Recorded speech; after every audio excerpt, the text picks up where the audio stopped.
ஸ்ரீ காசி காண்டம் 41ஆம் அத்தியாயம். யோகப்பாதை. வாழ்க்கையின் 2ஆம் கட்டத்தில் இல்லத்தில் தங்கிய பிறகு ஒரு பிராமணர் வாழ்க்கையின் 3ஆம் நிலைக்கு செல்ல வேண்டும். அப்போது அவர் நரைத்த முடி மற்றும் சுருக்கம் அடைவார். தனது சந்ததியினரை பார்த்த பிறகு தனது கிராமத்தில் தயாரிக்கப்பட்ட அனைத்து உணவுப் பொருள்களையும் தவிர்த்துவிட்டு பிராமணர் தனது மனைவியுடன் அவள் செல்ல தயாராக இருந்தால் மட்டும், அல்லது அவளை தனது மகன்களின் பராமரிப்பில் ஒப்படைத்த பிறகு காட்டிற்குள் நுழைய வேண்டும். அவர் பட்டை உடைகள் அல்லது தோல், எடுத்துக்காட்டு மான் தோல் அணிய வேண்டும். அவர் யாக நெருப்பை பராமரிக்க வேண்டும் மற்றும் முனிவர்களுக்கு ஏற்ற உணவுப் பொருட்களால் தன்னை நிலைநிறுத்தி கொள்ள வேண்டும். அவர் மெத்தை முடிகள் மற்றும் தாடியை வளர்த்து முடிகள் மற்றும் நகங்களை நீளமாக வளர்க்க வேண்டும். அவர் காலையிலும் மாலையிலும் மற்றும் மதிய வேளையிலும் நீராட வேண்டும். கீரைகள், வேர்கள் மற்றும் பழங்களை உட்கொள்ள வேண்டி இருந்தாலும் 5 யாகங்களை நிறுத்தலாகாது. தண்ணீர், வேர்கள் மற்றும் பழங்கள் கொண்ட தானம் மூலம் பிச்சை எடுப்பவர்களையும் விருந்தினர்களையும் சாந்தப்படுத்த வேண்டும். அவர் யாரிடமிருந்தும் எதையும் ஏற்றுக்கொள்ளக்கூடாது. அவர் மற்றவர்களுக்கு அவரால் முடிந்ததை கொடுக்க வேண்டும். அவர் தனது மனதை கட்டுப்படுத்தி வேதங்களை படிப்பதில் ஈடுபட வேண்டும். பைதானிய நெருப்பில், அதாவது ஆபனீய மற்றும் தட்சிணாக்னியில் கார்கபத்தியாக்னியை தவிர்த்து அக்னிஹோத்திரத்தை முறையாக செய்ய வேண்டும். அவர் தானே எடுத்து வந்த முன்னியன்னத்துடன், அதாவது நீவார அரிசி போன்று சாகுபடி செய்யாமல் வளர்க்கப்பட்ட உணவு தானியங்கள், புரோதாசத்தை தயாரிக்க வேண்டும். அவர் தானே தயாரித்த உப்பை உட்கொள்ள வேண்டும். பழங்களிலிருந்து பெறப்பட்ட பொருட்களை மட்டுமே பயன்படுத்த வேண்டும். கேலு, சிக்ரு, கவகம் ஆகிய தாவரங்களையும் தேன், இறைச்சி ஆகியவற்றையும் அவர் தவிர்க்க வேண்டும். ஆஸ்வின மாதத்தில், அதாவது ஆவணி மாதத்தில் முன்பு சேமித்து வைக்கப்பட்டிருந்த நிவார அரிசியை பயன்படுத்துவதை தவிர்க்க வேண்டும். கிராமத்தில் விளைந்த பழங்கள் மற்றும் வேர்களை அல்லது பலஜ அன்னத்தை உழுவதன் மூலம் வளர்க்கப்படும் உணவு தானியங்கள், அதாவது சாகுபடி, வயலின் உரிமையாளர் அதை சேகரிக்க தவறிய போதிலும் அவர் கைவிட வேண்டும். அவர் தனது பற்களை சார்ந்து மற்றும் பூச்சியாக பயன்படுத்த வேண்டும், அதாவது நெல்லை பற்களால் மெல்ல வேண்டும் அல்லது தானியத்தை பதரிலிருந்து பிரிக்க 2 கற்களை பயன்படுத்த வேண்டும். 1 நாள் அல்லது 1 மாதம், 3 மாதங்கள், 6 மாதங்கள் அல்லது 12 மாதங்களுக்கு தேவையான தானியங்கள், பழங்கள், வேர்கள் போன்றவற்றை அவர் சேகரிக்கலாம். அவர் இந்த விரதங்களில் ஏதேனும் ஒன்றை ஏற்றுக்கொள்பவராக இருக்கலாம். இரவில் மட்டுமே உணவு உட்கொள்பவர், மாற்று நாள்களில் உணவு உட்கொள்பவர் அல்லர், அல்லது 3 தினங்களுக்கு ஒரு முறை உணவு உண்பவர், அல்லது சந்திராயன விரதத்தை பின்பற்றுபவர், அல்லது 15 வாரங்களுக்கு ஒரு முறை அல்லது 1 மாதத்திற்கு ஒரு முறை உணவு உட்கொள்பவர். வைகானச வாழ்க்கை, அதாவது துறவு வாழ்க்கை முறையை பின்பற்ற வேண்டும், அல்லது பழங்கள் மற்றும் வேர்கள் மட்டுமே உண்டு உயிர் வாழ வேண்டும். அவர் தவம் மூலம் உடலை மெலிதாக்க வேண்டும். அவர் பித்ருக்கள் மற்றும் தேவர்களுக்கு தர்ப்பணம் செய்ய வேண்டும். மேற்கண்ட முறையை பின்பற்ற முடியாத அளவிற்கு அவர் பலவீனமாக இருந்தால் புனித நெருப்பை தண்ணீரில் கரைத்த சாம்பலை குடித்து தனக்குள் ஒப்படைத்து கொண்டு நிரந்தர இருப்பிடம் இல்லாமல் அலைய வேண்டும். தனது வாழ்க்கையை தக்க வைத்து கொள்ள காட்டில் வசிக்கும் துறவிகளிடம் பிச்சை எடுக்க வேண்டும். இது கிடைக்காத பட்சத்தில் அவர் கிராமத்திலிருந்து உணவை கொண்டு வந்து காட்டில் வசிக்கும் போது 8 வேளை உணவை எடுத்து கொள்ளலாம். இவ்வாறு பயிற்சி செய்யும் ஒரு வனாசிரமி, அதாவது வனவாசி பிராமணர் பிரம்மலோகத்தில் மதிக்கப்படுகிறார். தனது வாழ்க்கையின் 3ஆம் கட்டத்தை காட்டில் கழித்த பிறகு 4வது கட்டத்தில் அனைத்து தொடர்புகளையும் துறந்து ஒரு அலைந்து திரியும் தனிமையில் வாழ வேண்டும். வாழ்க்கையில் 3 கடன்களையும் அடைக்காமல், அதாவது வேதங்களை படிக்காமல், மகன்களை பெறாமல், யஜ்ஞங்களை செய்யாமல் ஒருவர் முக்தியை விரும்பினால் அவர் வீழ்ச்சியை எதிர்கொள்கிறார். எல்லா உயிரினங்களும் எப்போதும் பயத்தின் துளி கூட உயிரினங்களுக்கு இல்லாதவருக்கு அச்சமின்மையை வழங்குகின்றன. அவர் எந்த இருப்பிடமும் நெருப்பும் இல்லாமல் என்றென்றும் தனியாக அலைய வேண்டும். சித்தி இலக்கை அடைவதற்காக அவர் உதவியற்றவராக இருக்க வேண்டும். உணவிற்காக மட்டுமே அவர் ஒரு கிராமத்தை நாட வேண்டும். துறவி வாழ்க்கைக்காகவோ அல்லது மரணத்திற்காகவோ இயங்கக்கூடாது. எஜமானரிடமிருந்து மேலும் அறிவுறுத்தலுக்காக காத்திருக்கும் சம்பளக்கார தொழிலாளியைப் போல அவர் தனது நேரத்தை கழிக்க வேண்டும். ரட்சிப்பை விரும்பும் ஒரு துறவி எல்லா இடங்களிலும் மமதா, என்னுடையது அல்லது உடைமை என்ற உணர்வு இல்லாமல் இருக்க வேண்டும். அவனுக்கு எல்லா இடங்களிலும் சமநிலை இருக்க வேண்டும். அவன் ஒரு மரத்தின் வேரிலும் இருக்க வேண்டும். அத்தகையவர் இங்கே பாராட்டப்படுகிறார். ஒரு துறவிக்கு 4 செயல்பாடுகள் மட்டுமே உள்ளன: தியானம், உள்புற மற்றும் வெளிப்புற தூய்மையை பேணுதல், பிச்சை எடுப்பது மற்றும் எப்போதும் தனிமையில் இருப்பது. வேறு 5வது செயல்பாடு எதுவும் இல்லை. ஒரு துறவி 4 மழை மாதங்களுக்கு எங்கும் செல்லக்கூடாது, ஏனெனில் முளைக்கும் தளிர்கள் மற்றும் உயிரினங்களை அவர் காயப்படுத்தக்கூடும். அவர் உயிரினங்களை தவிர்த்து நகர வேண்டும். துணியால் வடிகட்டிய தண்ணீரை அருந்த வேண்டும். அவர் உற்சாகமின்றி வார்த்தைகளை பேச வேண்டும். எங்கும் யாரிடமும் கோபப்படலாகாது. உதவி மற்றும் ஆதரவிற்காக அவர் தனது ஆன்மாவுடன் தனியாக செல்ல வேண்டும். அவர் ஆதரவிற்கான ஆசை மற்றும் ஆர்வத்திலிருந்து விடுபட வேண்டும். அவர் எப்போதும் முழுமையான பிரம்மத்தை சிந்திப்பதில் மூழ்கி இருக்க வேண்டும். அவர் புலன்களின் மீது முழுமையான கட்டுப்பாட்டை கொண்டிருக்க வேண்டும்.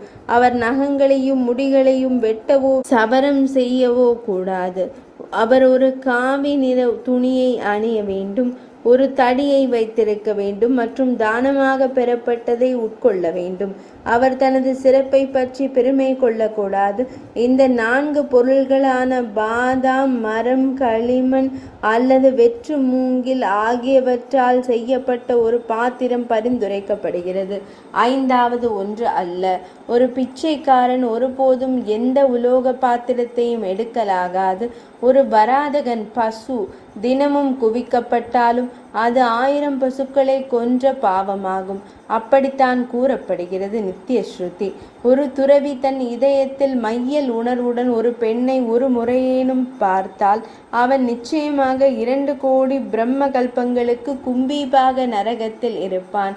ஒரு துறவி ஒரு நாளைக்கு ஒரு முறை மட்டுமே பிச்சை எடுக்க வேண்டும். அதை விரிவாக கற்கலாகாது.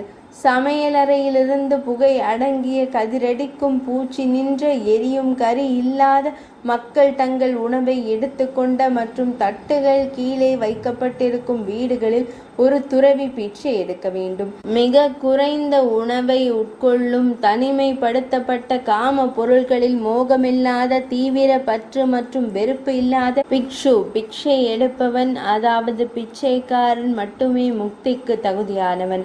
ஒரு துறவியின் ஆசீர்வாதம் பெற்றவர் சிறிது நேரமாவது ஓய்வெடுத்து தனது கடமையை செய்து தனது நோக்கங்களை நிறைவேற்றிக் கொள்கிறார். பல மத நூல்களில் கூறப்பட்டுள்ள கட்டளைகள் அவருக்கு என்ன பயன்? ஒரு இல்லத்தரசியின் இல்லத்தில் ஒரு இரவை கழிக்கும் ஒரு துறவி தனது வாழ்நாள் முழுவதும் அவர் சேகரித்த பாவங்களை இல்லத்தரசியின் மரணம் வரை முழுமையாக எரிக்கிறார். ஒருவர் எந்த நிலையில் இருந்தாலும் முதுமையின் தாக்குதல், நோயின் தாங்க முடியாத துன்பம், மரணம், மீண்டும் பிறப்பு, கருப்பையில் பயங்கரமான துன்பங்கள், பல்வேறு வகையான உயிரினங்களின் பிறப்பு, அன்புக்குரியவர்களிடமிருந்து பிரிதல், விரும்பத்தகாத நபர்களுடன் தொடர்பு, துன்மார்க்கத்தால் ஏற்படும் துன்பத்தின் விளைவு, மீண்டும் நரகத்தில் விழுதல், பல்வேறு நரகத்தில் துன்பங்கள் மற்றும் சித்திரவதைகள் மற்றும் குறைபாடுள்ள கர்மங்களிலிருந்து தோன்றிய பல்வேறு வகையான மனித அவலங்கள், உடல்கள் நிரந்தரமின்மை மற்றும் பரம ஆன்மா பரமாத்மாவின் நிரந்தரம். துறவிகள் இருக்கிறார்கள். பிச்சை பாத்திரம் இல்லாதவர்கள். அவர்கள் கர பாத்திரினர்கள், கைகளை பாத்திரமாக பயன்படுத்துவார்கள் என்று நன்கு அறியப்படுகிறார்கள். ஒவ்வொரு நாளும் அவர்களின் தகுதி 100 மடங்கு அதிகரிக்கிறது. வாழ்க்கையின் இந்த 4 நிலைகளையும் இவ்வாறு பராமரித்து பின்னர் எதிரெதிர் இணைகளிலிருந்து எடுத்துக்காட்டு இன்பம் துன்பம் விடுபட்டு பற்றுதலை தவிர்த்து முழுமையானதில் இணைவதற்கு தகுதி பெறுபவர் ஒரு ஞானி. கோணலான புத்தி உள்ளவர்களின் கட்டுப்பாடற்ற ஆத்மா அடிமைத்தனத்தில் மட்டுமே இருக்க முடியும். ஞானிகளால் கட்டுப்படுத்தப்படும் அதே ஆத்மா நோய்களிலிருந்து விடுபட்ட நிலையை அளிக்கிறது. சுய அறிவை பெறுவதற்கான வழிமுறைகள் இவை: ஸ்ருதிகள், சிருஷ்டிகள், புராணங்கள், வித்யாக்கள், உபனிஷத்துக்கள், ஸ்லோகங்கள், சூத்திரங்கள், பாஷ்யங்கள் மற்றும் பிற ஒத்த இலக்கியங்கள், வேத வசனங்களை அறிவுறுத்தல்களை கொண்ட அறிந்த பிறகு பக்தர் பிரம்மச்சரியம், துறவு, மனதை கட்டுப்படுத்துதல், நம்பிக்கை, விரதங்களை கடைபிடித்தல் போன்றவற்றை பயிற்சி செய்ய வேண்டும். அவையும் அறிவை பெறுவதற்கான சுயாதீனமான வழிமுறைகளாகும். வாழ்க்கையின் அனைத்து நிலைகளிலும் உள்ள நபர்களால் ஒரே ஆத்மாவை அறிய வேண்டும். வேதங்கள் சிந்தித்து விடாமுயற்சியுடன் உணர்ந்து கொள்ள வேண்டும். வேதங்கள் சிந்தித்து விடாமுயற்சியுடன் உணர்ந்து கொள்வதால் ஆத்மாவை குறித்த அறிவின் மூலம் விடுதலை சாத்தியமாகும். அது யோகம் இல்லாமல் நடக்காது. நீண்ட காலத்திற்கு நீடிக்கும் பயிற்சி மூலம் மட்டுமே யோகத்தை பெற முடியும். காட்டை நாடுவதாலோ, பல்வேறு நூல்களை குறித்து சிந்திப்பதாலோ, தானங்கள் மூலமாகவோ, விரதங்கள் மூலமாகவோ, தபங்கள் மூலமாகவோ, தியாகங்கள் மூலமாகவோ யோகத்தை பெற இயலாது. தாமரை தோரணை மூலமாகவோ, மூக்கின் நுனியை காண்பதாலோ, முழுமையான தூய்மை மூலமாகவோ, மௌனத்தை கடைபிடிப்பதாலோ, மந்திரங்களை கூறுவதாலோ, வழிபாட்டின் பிற வழிகளை நாடுவதாலோ யோகத்தை பெற இயலாது. விடாமுயற்சி மற்றும் நித்திய பயிற்சி எதில் உறுதியாக பின்பற்றுதல் மற்றும் விரக்தியை தவிர்ப்பதன் மூலம் யோகத்தை அடைய இயலும், வேறு விதமாக அல்ல. எப்போதும் சுயத்துடன் விளையாடுபவருக்கு, எப்போதும் பரம ஆத்மாவுடன் தொடர்பில் இருப்பவருக்கு, எப்போதும் சுயத்தில் திருப்தி அடைபவருக்கு யோகத்தில் பரிபூரணம் வெகு தொலைவில் இல்லை. வேறு எதையும் ஆத்மாவிலிருந்து வேறுபட்டதாகவும் தனித்துவமாகவும் பார்க்காதவன் ஒரு சிறந்த சரியான யோகி. அவன் தன் ஆத்மாவில் முழு மகிழ்ச்சி அடைகிறான். அவன் இங்கேயே பிரம்மத்துடன் அடையாளம் காணப்படுகிறான். ஆத்மா, ஆன்மா மற்றும் மனம் ஆகியவற்றின் ஒன்றியம் ஞானிகளால் யோகா என்று அழைக்கப்படுகிறது. பிராணன் மற்றும் அபானத்தின் ஒன்றியம் சிலர் இதை யோகா என்றும் அழைக்கிறார்கள். ஞானமற்றவர்களும் அதிகம் படிக்காதவர்களும் இன்ப பொருள்களுடன் புலன் உறுப்புகளின் தொடர்பு யோகா என்று கூறுகிறார்கள். அறிவும் முக்தியும் உலக இன்பங்களில் பற்று கொண்டவர்களிடமிருந்து வெகு தொலைவில் உள்ளன.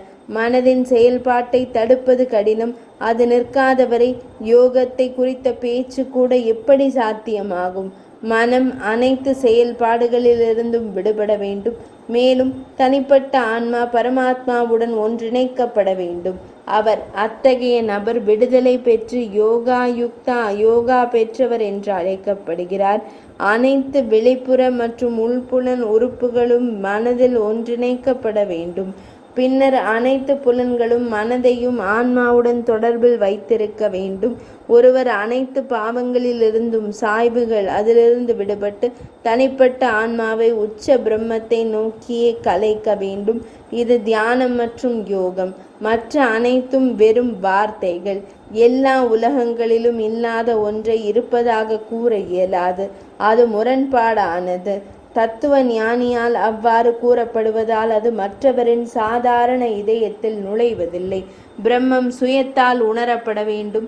எனவே ஒரு கன்னி பெண் திருமணமான பெண்ணின் மகிழ்ச்சியை புரிந்து கொள்ள இயலாதது போலவோ, அல்லது பிறவி குருடன் எரியும் தீயின் சுடரை காண இயலாதது போலவோ, ஒரு அயோகி, யோகி அல்லாதவர் பிரம்மத்தை புரிந்து கொள்வதில்லை. யோகம் தொடர்ந்து பயிற்சி செய்பவரால் அதை நேரடி அனுபவ பொருளாக மாற்ற முடியும். அதன் நுட்பமான தன்மை காரணமாக நித்திய பிரம்மத்தை மற்றவர்களுக்கு சுட்டிக்காட்ட இயலாது. காற்றினால் வீசப்படும் நீர் ஒரு கணம் கூட நிலையாக இருக்காது. அதேபோல் உள்காற்றினால் அசைக்கப்படும் மனமும் உள்ளார்ந்த காற்றால் அசைக்கப்படும் பிரம்மத்தில் நம்பிக்கை இல்லாமல் இருக்கலாம். எனவே மனதை நிலைநிறுத்த சாதகர்கள் பிராணனை, காற்றை கட்டுப்படுத்த வேண்டும். காற்றை கட்டுப்படுத்த 6 அங்கங்கள், அதாவது துணைகள் கொண்ட யோக பயிற்சி செய்ய வேண்டும். இவை 6 அங்கங்கள்: ஆசனம், அதாவது தோரணை; பிராண சம்ரோதம், மூச்சை அடக்குதல்; பிரத்யாகாரம், புலன்களை விலக்குதல்; தாரணை தடுத்தல், தியானம் தியானம் செய்தல் மற்றும் சமாதி உறிஞ்சுதல். எத்தனை உயிரினங்கள் உள்ளனவோ அவ்வளவு ஆசனங்கள் உள்ளன. பின்வருபவை சித்தாசனம் என்று கூறப்படுகிறது. ஏனெனில் இது ஒரு யோகிக்கு யோக பயிற்சியில் வெற்றியை தருகிறது. வலது கால் இடது தொடையில் மீதும் இடது கால் வலது தொடையின் மீதும் வைக்கப்படுகிறது. இதை அவர்கள் பத்மாசனம் என்று அறிவார்கள். இதை தொடர்ந்து பயிற்சி செய்வதன் மூலம் ஒருவர் உடல் உறுதியை அடைவார். அதன் பிறகு உறுதியாக பிடிப்பது எப்படி என்று அறிந்தவர் கரங்களால் பெரு விரல்களை பிடிக்க வேண்டும். இந்த பத்மாசனத்தை மீண்டும் மீண்டும் பயிற்சி செய்வதன் மூலம் அவர் உடல் உறுதியை அடைகிறார். அல்லது ஸ்வஸ்திகா போன்ற வேறு எந்த ஆசனத்திலும் சாதகரை அமர வைக்கலாம். அதில் அவர் வசதியாக இருக்கிறார். யோகத்தை அறிந்தவர் அந்த பிரம்மத்துடன் தொடர்பு கொள்ள வேண்டும்.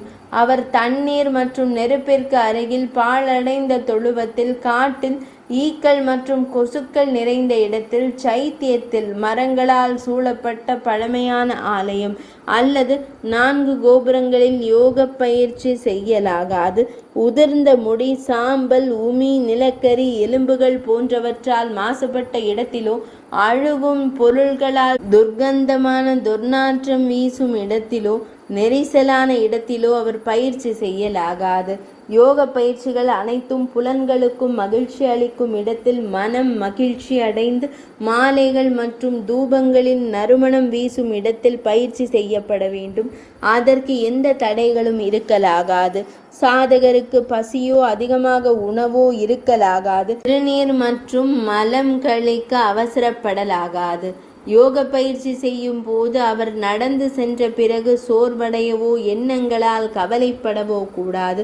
பின்னர் சாதகருக்கு பிராணாயாமம் இவ்வாறு தொடங்குகிறது. பாதங்களை உயர்த்தி தொடைகளில் வைக்க வேண்டும். கையை தொடையில் வைக்க வேண்டும். முகம் சற்று மேல் நோக்கி திருப்பி மார்பால் அழுத்தப்பட வேண்டும். கண்கள் மூடப்பட்டு மனம் அமைதியாக இருக்கும். பற்கள் ஒன்றை ஒன்று தொடக்கூடாது. நாக்கு அன்னத்தை தொட்டு நிலையாக வைக்கப்பட வேண்டும். வாய் மூடியிருக்க வேண்டும். அவர் அசையாமல் இருக்க வேண்டும். அவர் அனைத்து புலன்களையும் கட்டுப்படுத்த வேண்டும். அவர் மிக உயரமாகவோ அல்லது தாழ்வாகவோ அமரக்கூடாது. அதன் பிறகு அவர் மத்தியமா மற்றும் உத்தம பிராணாயாமங்களை தொடங்குகிறார். அத்துடன் லகு அல்லது மந்தம் 76வது வசனத்தில் உள்ளது. காற்று நகரும் போது அனைத்தும் நகரும். அது நிலையாக இருக்கும் போது அனைத்தும் நிலையாக இருக்கும். காற்றை, மூச்சை கட்டுப்படுத்துவதன் மூலம் ஒரு யோகி ஸ்தானு, சிவன் அல்லது நிலைத்தன்மை நிலையை அடைகிறார். பிராணன் உடலில் நிலையாக இருக்கும் வரை உயிர் இருக்கும். அது வெளியேறினால் அது மரணம். எனவே ஒருவர் பிராணனை, மூச்சை கட்டுப்படுத்த வேண்டும். காற்று, முக்கிய சுவாசம் உடலுக்குள் கட்டுப்படுத்தப்பட்டு மனம் வெளிப்புற பொருள்களை குறித்து கவலை கொள்ளாமல், அது இல்லாமல் பார்வை புருவங்களுக்கு இடையில் நிலையாக இருக்கும் வரை மரண பயம் எப்படி இருக்கும்? பிரம்மதேவர் கூட காலனுக்கு, மரண கடவுளிற்கு பயந்து எப்போதும் பிராணாயாமத்தை பயிற்சி செய்கிறார். பிராணனை முழுமையாக கட்டுப்படுத்துவதன் மூலம் யோகிகள் சித்தி, ஆன்மீக மகிமை அடைந்துள்ளனர். மாத்ரா என்று அமைக்கப்படுவது லகு அக்ஷரத்திற்கான நேரம். ஆ இ உ மந்திரம் பிராணாயாம வகை 12 மாத்ராக்களை கொண்டுள்ளது. மத்தியமா ஒன்று முந்தையதை விட 2 மடங்கு மற்றும் உத்தம 2 மடங்கு அதிகமாகும். இது வியர்வை, நடுக்கம் மற்றும் சோர்வை ஏற்படுத்தும். முதல் வியர்வையின் மூலம் முதல் வியர்வையும், இரண்டாவது வியர்வையின் மூலம் நடுக்கத்தையும் கட்டுப்படுத்த வேண்டும். மூன்றாவது வியர்வையை நீக்க வேண்டும். இவ்வாறு ஒரு யோகியால் பிராணன் முழுமையாக கட்டுப்படுத்தப்படும் போது இவை அனைத்தையும் கட்டுப்படுத்த வேண்டும். யோகியால் முறையாக சரிபார்க்கப்பட்டு தேர்ச்சி பெற்று முறையாக நாடப்பட்டால் பிராமணன் அவனை அவன் விரும்பும் இடத்திற்கு அழைத்து செல்கிறான். வலுக்கட்டாயமாக தடுக்கப்படும் போது பிராணன் உடலில் உள்ள முடிகளின் துளைகள் வழியாக தப்பிச் செல்கிறது. அது உடலை பிளக்கலாம் அல்லது தொழுநோய் போன்றவற்றை உருவாக்கலாம். எனவே பிராணனை காட்டு யானையைப் போல மென்மையாக கையாள வேண்டும். ஒரு காட்டு யானையும் சிங்கமும் படிப்படியாக தடுக்கப்படும் போது மென்மையாகவும் அடக்கமாகவும் மாறும். அந்த யானை ஓட்டுநரின் வழிமுறைகளை செய்கிறது. அது அதை மீறாது. அதே போல் ஒரு யோகியால் படிப்படியாக கட்டுப்படுத்தப்பட்டு பிராணனை நாடினால் அது அமைதி அடைகிறது. ஹம்சா எனப்படும் பிராணன் 36 அங்குலங்களாக வெளியேறுகிறது. அது மூச்சு, சவ்ய மற்றும் அபசவ்ய பாதை வழியாக அல்லது இடா மற்றும் பிங்கள நாடிகள், அதாவது இடது மற்றும் வலது நாசி துவாரங்கள் வழியாக வெளியேறுவதால் பிராணன் என்று அழைக்கப்படுகிறது. முழு நாடி சக்கரமும் நரம்புகள் மற்றும் தமனிகள் போன்ற குழாய் உறுப்புகளின் அமைப்பு கிளர்ச்சி அடையாமல் சுத்திகரிக்கப்படும் போது ஒரு யோகி பிராணனை அடக்கும் திறன் கொண்டவராகிறார். ஒரு நிலையில் உறுதியாக அமர்ந்திருக்கும் நிலையில் சாதகன் பிராணனை சந்திரன் வழியாக, அதாவது இடது நாசி துவாரம் இடா எனப்படும் குழாய் நாளம், அதன் தெய்வம் சந்திரன், உள்ளிழுத்து சூரியன் வழியாக, அதாவது வலது நாசி துவாரம் பிங்காலா எனப்படும் குழாய் நாளம், அதன் தெய்வம் சூரியன், வெளிவிடுகிறான். இது பிராணாயாமம் என்று அழைக்கப்படுகிறது. சந்திரனுடன் இணைந்து பாயும் அமிர்த நீரோட்டங்களை தியானித்து ஒரு சிறந்த யோகி பிராணாயாமம் செய்து அதன் மூலம் உடனடியாக மகிழ்ச்சியை பெறுகிறார். யோகி ரவி, அதாவது பிங்காலா அல்லது வலது நாசி மூலம் உள்ளிழுத்து உள்ளே உள்ள குழியை நிரப்புகிறார். கும்பகத்திற்கு பிறகு, அதாவது மூச்சை தக்க வைத்து கொண்டு அவர் படிப்படியாக சந்திரன் வழியாக, அதாவது இடது நாசி துவாரம் வழியாக வெளிவிடுகிறார். பிராணாயாமம் செய்யும் போது யோகி தனது இருதயத்தில் சுடர்விடும் நெருப்பு தூணின் பிரகாசத்தை கொண்ட வெப்ப கதிர் சூரியனை தியானிக்கிறார். இந்த யம்யாயாமம், அதாவது பிராணாயாமம் மூலம் சிறந்த யோகி மகிழ்ச்சியை, அதாவது பிரம்மத்தின் பேரின்பத்தை அடைகிறார். இவ்வாறு 3 மாதங்கள் 2 வகையான பிராணாயாமத்தை பயிற்சி செய்வதன் மூலம் யோகி தனது அனைத்து நாடிகள் சுத்திகரிக்கப்படுகிறார். பின்னர் அவர் சித்த பிராணத்தில் தேர்ச்சி பெற்றவர் என்று அழைக்கப்படுகிறார். நாடிகளின் சுத்திகரிப்பு காரணமாக பின்வரும் பலன்கள் அடையப்படுகின்றன. ஒருவர் விரும்பும் வரை மூச்சை கட்டுப்படுத்துதல், இரைப்பை நெருப்பை தூண்டுதல், நாதாபில்வதி ஆதார சக்கரத்தில் பராவாக்கின் ஒலியை கேட்கும் திறன் மற்றும் நோய்களிலிருந்து விடுதலை. பிராணன் என்பது உடலுக்குள் இருக்கும் காற்று. ஆயாமம் அதை அடக்குவது. அதன் நேரம் ஒரு மூச்சின் மாதரா. இவ்வாறு பிராணாயாமம் என்ற சொல் பெறப்பட்டது. மிக குறைந்த பிராணாயாமத்தில் வியர்வை இருக்கும், நடுவில் நடுக்கம் ஏற்படும். உத்தமத்தில் உயர்ந்த பத்மாசனத்தில் அமர்ந்திருக்கும் சாதகன் பெரும்பாலும் மேலே உயரச் செல்வான். பிராணாயாமத்தின் மூலம் ஒருவரின் குறைகளை எரிக்க வேண்டும். பிரத்யாகாரத்தின் மூலம் பாவங்களை செய்ய வேண்டும்.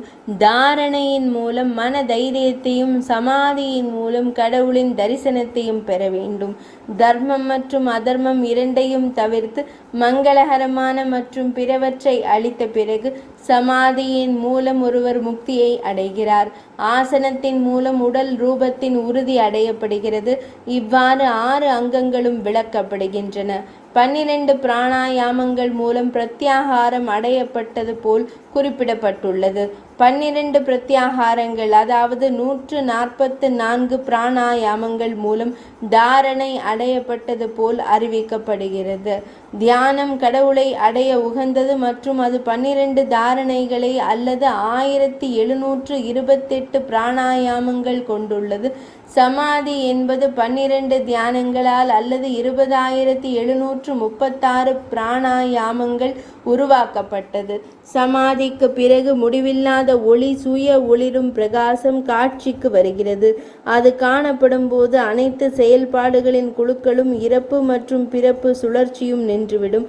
காற்று பிராணன் ஆகாயத்தை அடையும் போது, அதாவது பிராணன் மூளை துளையை அடையும் போது மணிகள் மற்றும் பிற சிறந்த இசை கருவிகளின் உரத்த ஒலி கேட்கப்படுகிறது. அதன் பிறகு ஆன்மீக சக்தியை அடைவது வெகு தொலைவில் இல்லை. பிராணாயாமத்தை முறையாக பயிற்சி செய்வது அனைத்து நோய்களையும் அளிக்கிறது. அது முறையற்ற முறையில் செய்யப்பட்டு மீண்டும் மீண்டும் செய்யப்பட்டால் அது அனைத்து வகையான நோய்களையும் ஏற்படுத்துகிறது. பிராணாயாம பயிற்சியில் முறையற்ற தன்மை விக்கல், மூச்சு திணறல், இருமல் மற்றும் தலை, காது மற்றும் கண்களில் வலி போன்ற பல நோய்களுக்கு வழிவகுக்கிறது. மூச்சை வெளியேற்றும் போது காற்று மெதுவாக சிறிது சிறிதாக வெளியிடப்பட வேண்டும். சுவாசிக்கும் போது காற்றை மெதுவாக உள்ளிழுக்க வேண்டும். அதை தக்க வைத்துக் கொள்வதன் மூலம் அதை முறையாகவும் குறைவாகவும் கட்டுப்படுத்த வேண்டும். ஒரு ஞானி தனது நோக்கத்தை இவ்வாறு நிறைவேற்றுகிறார். புலன் உறுப்புகளை அவை விரும்பியபடி இயங்கும் புலன் உறுப்புகளை விலக்கிக் கொள்வது பிரத்யாகாரம் எனப்படும். இது யுக்தி மூலம், அதாவது புலன் உறுப்புகளில் உள்ள குறைபாடுகளை உணர்ந்து கொள்வதன் மூலம் செய்யப்படும். ஆமை தனது அனைத்து உறுப்புகளையும் விலக்கிக் கொள்வது போல பிரத்யாகாரத்தின் முறையான நடைமுறை மூலம் புலன் உறுப்புகளை விலக்கிக் கொள்வர். பாவங்களிலிருந்து விடுபடுவர். சூரியன் தொப்புள் பகுதியிலும் சந்திரன் அன்ன பகுதியிலும் நிலை பெற்றுள்ளார். சந்திரன் கீழ் நோக்கி அமிர்தத்தை பொழிகிறார். முகத்தை உயர்த்திய சூரியன் அதை விழுங்குகிறார். கரணம் செயல்பாடு செய்யப்பட வேண்டும். இதன் மூலம் இந்த அமிர்தத்தை பெற தொப்புளை மேலேயும் அன்னத்தை கீழேயும் வைத்திருப்பதன் மூலம் சூரியனை மேலேயும் சந்திரனை கீழேயும் வைக்க வேண்டும். விபரீதம் எனப்படும் இந்த செயல்பாடு அல்லது செயல்பாடு பயிற்சி மூலம் அடையப்படுகிறது. காகத்தின் கொக்கை ஒத்த வாயுடன் பிராணனின் அமைப்பை அறிந்த யோகி மிகவும் குளிர்ந்த பிராணனை அருந்த முடியும். அவர் முதுமையிலிருந்து விடுபடுகிறார். யோகி தனது நாக்கை அன்னத்தின் குழியில் வைத்து முகத்தை மேலே பார்த்து கொண்டிருக்க வேண்டும். அமிர்தத்தை அருந்துவதன் மூலம் ஒருவர் நிச்சயமாக 6 மாதங்களுக்குள் ஒரு நிர்ஜரா முதுமையிலிருந்து விடுபட்டவர் ஆவார். யோகத்தில் தேர்ச்சி பெற்ற சாதகர் தன்னை நிலைநிறுத்தி கொண்டு நாக்கை உயர்த்தி சந்திரனின் அமிர்தத்தை உறிஞ்சு அருந்தி 1/2 மாதத்திற்குள் அவர் மரணத்தை வெல்வார். நாக்கின் வேரில் உள்ள பெரிய ஒளிரும் உள்குழியை நாக்கின் நுனியால் ஊதி அமிர்த தேவதையை தியானித்து 6 மாதங்களுக்குள் ஒரு கவிஞராக மாறுகிறார். 2 அல்லது 3 ஆண்டுகளுக்குள் யோகியின் உடல் அமிர்தத்தால் நிரப்பப்படுகிறது, அதாவது நிரம்பி விடுகிறது. அவரது விந்து மேல் நோக்கி பாய்கிறது. இது அனிமா போன்ற ஆன்மீக சக்திகளை உருவாக்குகிறது. யோகியின் உடல் சோமகலாபால் அமிர்தம் என்றென்றும் நிரப்பப்பட்டால் தக்ஷகன் அவரை கடித்தால் கூட எந்த விஷமும் அவரை பாதிக்கலாகாது. ஆச்சமனம், பிராணாயாமம் மற்றும் பிரத்யாகாரத்தை பயிற்சி செய்து தேர்ச்சி பெற்ற பிறகு அவர் தாரணை பயிற்சி செய்ய தொடங்க வேண்டும். மனதை அசையாமல் வைத்து 5 பூதங்களையும் தனித்தனியாக இதயத்தில் வைத்திருப்பது தாரணை என்று அழைக்கப்படுகிறது. சாதகன் தியானித்து பூமி எனப்படும் மூலகத்தை தனது இதயத்தில் தக்க வைத்துக் கொள்கிறான். இது ஹரிதால மஞ்சள் கோலம் நிறத்தில் ஒத்திருக்கிறது மற்றும் 4 மூலைகளை செவ்வகம் கொண்டுள்ளது. இது கடவுள் பிரம்மதேவரை அதன் தெய்வமாகவும் ல என்ற எழுத்தை அதன் பீஜமாகவும் கொண்டுள்ளது. இது ஸ்ருதி தாரணம் என்று அழைக்கப்படுகிறது. கழுத்தில் பிறை சந்திரனையும் குண்ட பூவையும் வெள்ளை நிறத்தில் ஒத்திருக்கும் அம்பு நீர் கொள்கையையும் ஸ்ரீ மகாவிஷ்ணுவை அதன் தெய்வமாகவும் வாகாரத்தை அதன் பீஜமாகவும் தியானிக்கப்படுகிறது. இவ்வாறு அவர் நீர் மூலகத்தை வெல்ல வேண்டும். அன்னத்தின் நிலை நிறுத்தப்பட்ட முக்கோண வடிவிலான ஒளிரும் புழுவை போலவும் ருத்ரனால் தலைமை தாங்கப்பட்ட தேஜஸ் நெருப்பு மூலகத்தை ரெபா ரா உடன் தியானிக்க வேண்டும். இதனால் அவன் நெருப்பு மூலகத்தை அடைய வேண்டும். வாயு தத்துவத்தை புருவங்களின் நடுவில் தியானிக்க வேண்டும். அது வட்ட வடிவில் உள்ளது மற்றும் கோலிரியத்தை ஒத்திருக்கிறது. பீஜம் யா மற்றும் தெய்வம் ஈஷா. இவ்வாறு அவன் காற்றை வெல்ல வேண்டும். ஆகாச மூலகம் மிராஜ் நீர் சூரியன் போன்றது. இது பெருமூளை துளையில் நிலைநிறுத்தப்பட்டுள்ளது. இது சதாசிவ பெருமான் மற்றும் ஹச்ஏ பீஜம் போன்ற எழுத்துக்களுடன் தியானிக்கப்பட வேண்டும். இவ்வாறு அவன் நீர் மூலகத்தை வெல்ல வேண்டும். அன்னத்தில் நிலைநிறுத்தப்பட்ட முக்கோண வடிவிலான ஒளிரும் புழுவை போலவும் ருத்ரனால் தலைமை தாங்கப்பட்ட தேஜஸ் நெருப்பு மூலகத்தை ரெபா ஆரியே உடன் தியானிக்க வேண்டும். இதனால் அவன் நெருப்பு மூலகத்தை செய்ய வேண்டும். வாயு தத்துவத்தை புருவங்களின் நடுவில் தியானிக்க வேண்டும். அது வட்ட வடிவில் உள்ளது மற்றும் கோலிரியத்தை ஒத்திருக்கிறது. பீஜம் யா மற்றும் தெய்வம் ஈஷா. இவ்வாறு அவன் காற்றை வெல்ல வேண்டும். ஆகாச மூலகம் மிராஜ் நீர் சூரியன் போன்றது. இது பெருமூளை துளையில் நிலைநிறுத்தப்பட்டுள்ளது. இது சதாசிவ பெருமான் மற்றும் ஹா பீஜம் போன்ற எழுத்துடன் தியானிக்கப்பட வேண்டும். அது அமைதியானது. அந்த ஆகாசத்தில் 5 வடிவ பிராணனை ஆத்மாவின் சிந்தனையில் மனதுடன் சேர்த்து 5 கடிகைகளுக்கு தக்க வைக்க வேண்டும். இது நபோதாரணம், வானத்தில் தாரணம் என்று அழைக்கப்படுகிறது. இது முக்தியின் வாயில்களை திறக்கும் திறன் கொண்டது. 5 பூதங்களில் இந்த தாரணங்களை ஸ்தம்பினி, முடக்குதல், பினாமணி, ஆயும், தகாணி, எரிதல், பிராமணி, சூழல் மற்றும் ஷமணி, அடக்குதல் என்று அழைக்க வேண்டும். தியானி என்ற மூல வார்த்தையின் அர்த்தம் சிந்திப்பது, சிந்தை. சிந்தனை என்பது ஒரு குறிப்பிட்ட பொருளின் மீது நிலைத்தன்மையை குறிக்கிறது. இது தியானம் என்று அழைக்கப்படுகிறது. இது சகுனம் மற்றும் நிர்குணம், பொருள் கொண்ட மற்றும் இல்லாமல் என 2 வகைப்படும். சகுனம் சிந்தனை வகை என்பது வெவ்வேறு வடிவங்கள் அல்லது பொருள்கள் அவை இருக்கும்போது பொருளற்றது நிர்குணமாக கருதப்படுகிறது. சகுனம் மந்திரங்களுடன் கலந்து கொள்ளப்படுகிறது. நிர்குணம் மந்திரங்கள் இல்லாமல் உள்ளது என்பதை அறிந்து கொள்ளுங்கள். சாதகன் மனதை உள்நோக்கி திருப்பி கண்களை வெளியே வைத்து வசதியான அமரும் நிலையில் தோரணையில் ஓய்வெடுக்கிறார். உடல் நிலையில் அமைதி இருக்கிறது. இந்த தியான முத்திரா சிறந்த சித்திகளை அளிக்கிறது. ஒரு நிலையான தோரணை கொண்ட யோகி ஒரு தியானத்தால் பெரும் புண்ணியத்தை தகுதி குதிரை யாகம் மூலமாகவோ அல்லது ராஜசூயத்தின் மூலமாகவோ அடைய இயலாது. தியானம் என்பது சப்தம், ஒலி போன்ற தன் மாத்திரங்களை செவிகளில் இருக்கும் நிலைக்கு மட்டுமே. அதன் பிறகு அது சமாதி, உறிஞ்சும் நிலையாகும். தாரணை 5 கதிகள், அதாவது சுமார் 2 மணி நேரம் கால அளவை கொண்டுள்ளது. தியானம் 60 கதிகள், அதாவது 24 மணி நேரம் கால அளவை கொண்டுள்ளது. அதன் கால அளவு 12 தினங்கள் ஆகும்போது அது சமாதி என்று அழைக்கப்படுகிறது. தண்ணீரும் உப்பும் கலந்த பிறகு அடையாளம் இருப்பது போல ஆத்மா மற்றும் மனதின் அடையாளம் இணைவு இந்த யோக சாஸ்திரத்தில் சமாதி என்று அழைக்கப்படுகிறது. உயிர் மூச்சு அழிந்து மனம் கரைந்து போகும்போது ஒரு சிறந்த பேரின்பம் வருகிறது. இது சமாதி என்று அழைக்கப்படுகிறது. ஜீவன், தனிப்பட்ட ஆன்மா மற்றும் பரமாத்மா ஆகிய இருவரின் அடையாளம். அனைத்து சங்கல்பங்களும் சிந்தனை செயல்முறைகள் இழக்கப்படும் போது சமாதி என்று அழைக்கப்படுகிறது. யோகத்தின் சமாதி நிலையில் உள்ள சிறந்த யோகி தன்னையோ அல்லது மற்றவர்களையோ அறிய மாட்டார். குளிர் அல்லது வெப்பம், மகிழ்ச்சி அல்லது அதன் எதிர் துன்பம் ஆகியவற்றையும் அறிய மாட்டார். சமாதி நிலையில் உள்ள யோகிகளால் எடுத்து செல்லப்படுவதில்லை அல்லது செல்வாக்கு செலுத்தப்படுவதில்லை. ஆழம், மரணம் அல்லது காலம் வடிவங்களால் பாதிக்கப்படுவதில்லை. ஏவுகணைகள் மற்றும் ஆயுதங்களால் துடைக்கப்படுவதில்லை. யோகி உணவு மற்றும் பொழுதுபோக்குகளில் மிதமான செயல்பாடு மற்றும் கர்மங்களில் வரையறுக்கப்பட்ட செயல்பாடு மற்றும் வரையறுக்கப்பட்ட சரியாக கட்டுப்படுத்தப்பட்ட உறக்கம் மற்றும் விழித்திருக்கும் நிலை ஆகியவற்றுடன் தத்துவத்தை, யதார்த்தத்தை காண்கிறான், அதாவது உணர்கிறான். குறிப்பிடப்படும் தத்துவம் பிரம்மத்தை அறிந்தவர்களால் பிரம்மா என்று அழைக்கப்படுகிறது.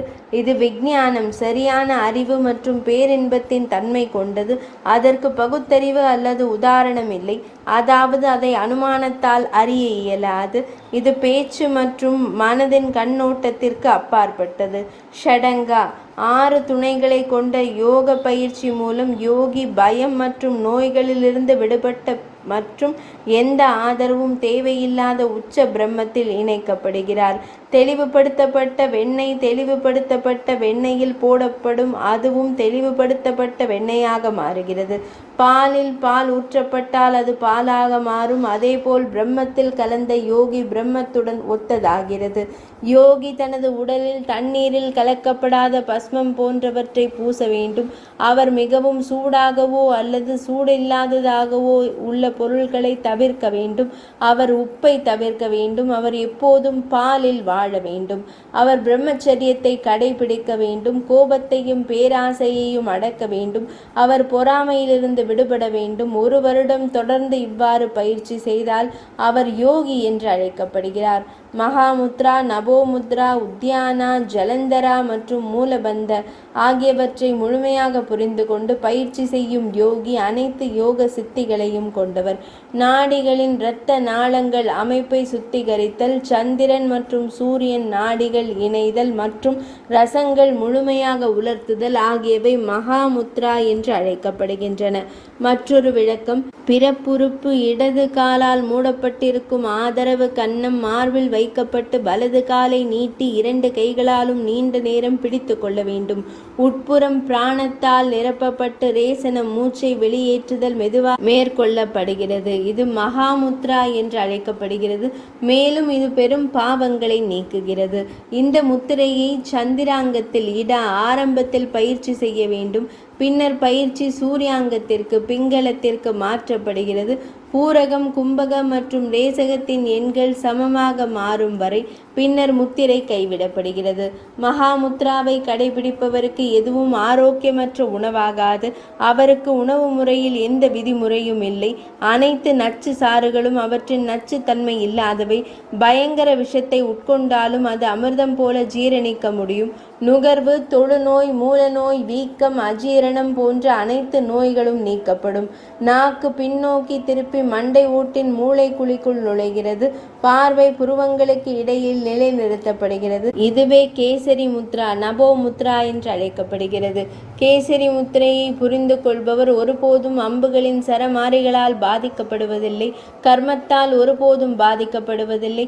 அவர் காலத்தால் மரணம், காலம் துன்புறுத்தப்படுவதில்லை. மனம் ஆகாயத்தை கடந்து செல்வதாலும் நாக்கும் அதில் அசைவதாலும் சித்தர்கள் நாடிய இந்த முத்திரை கேசரி என்று அழைக்கப்படுகிறது. விந்து வீரியம் தக்க வைக்கப்படும் வரை மரண பயம் இல்லை. நபோ முத்திரா கேசரி பயிற்சி செய்யப்படும் வரை விந்து வீரியம் உடலில் இருந்து நீங்காது. மகாககம் பெரிய பறவை, முக்கிய உயிர்காற்று இரவும் பகலும் மேல் நோக்கி பறப்பதால் இந்த யோக செயல்பாடு உத்தியானம் என்று அழைக்கப்படுகிறது. அதே பந்தம் கீழே வைக்கப்படுகிறது. விளக்கப்பட்டது. பச்சிம தானம் தொப்புளுக்கு மேலே உள்ள வயிற்றில் நீட்டப்பட்ட பாதங்களின் நடுவில் வைக்கப்பட வேண்டும்.